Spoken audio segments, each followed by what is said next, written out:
ራሱ ፌንት በበላው ራሱ አይምሮ በተቀያየረው ሩት ናት የሩታ ቤተሰብ መተት ምናምን ይሄ ሲጀመር ክራሽ አርጎበት ነው የእያንዳንዱ ሴቶች ባህሪ አንዴ ካንዳ እየተንዘላ ሩት እኮ እንደዛ አልተንዘላዘለችም እኮ ጫዋ ናት ስርዓት ያላት ልጅ ናት አፋችሁን ሞልታችሁ ልትናገራት አትችሉም እሺ ማን ስለሆናችሁ ነው እናንተ የግሯን ጣቢ እንኳን አታክሉ እያንዳንድሽ ሩታ ምን ታርጋችሁ ምንድነው እንዴ የግድ እንደዚህ ወተን መናገር አለብን የግድ ወተን እንደዚህ መሳደብ አለብን እንዴ ሩታ ቤተሰብ እንደዚህ ምናምን ገለመኒ የሆነ ቀን ተፈጠረ በቃ ማየውን ከመሰለ በላህ አረገችው ከዛ ውጪ ምንድነው መጀመሪያም ሲጀመር የሄዱበት አካሄድ ነው እንደዚህ ሊያረገው ይቻለው እንጂ ሩት አንድም ጥፋት የለባትም እንዴ አይደብራችሁ እኔ በጣም ስለተሰማኝ ነው ዛሬ ልናገር የመጣሁት እንደዚህ ቪዲዮ ታውቃላችሁ መስራት ከተውኩ ቆየ ማንንም መናገር ስለማልፈልግ ዛሬ ግን ልናገር የቻልኩበት ምክንያት ትላንትና ሙሉ ሳይ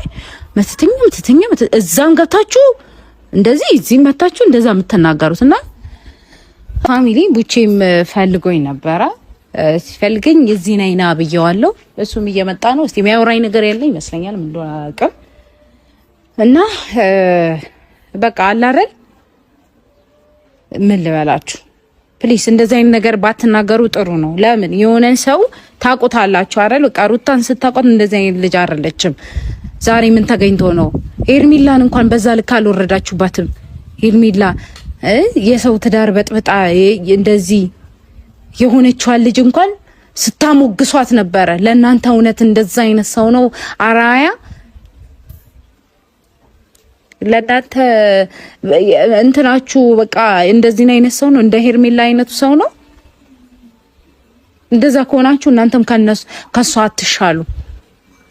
ይሄ በጣም በቃ ባለጌ እንደሆናችሁ ነው የሚያሳየው በጣም አንዳንድ ጥሩ ልጆች ብትኖሩ አንዳንዶቻችሁ ደግሞ በጣም ባለጌ ናችሁ ቡቼ እንዴ እንዳክ ሰላም ነው አለክ ደህና ነህ አለን ይመስገን ነው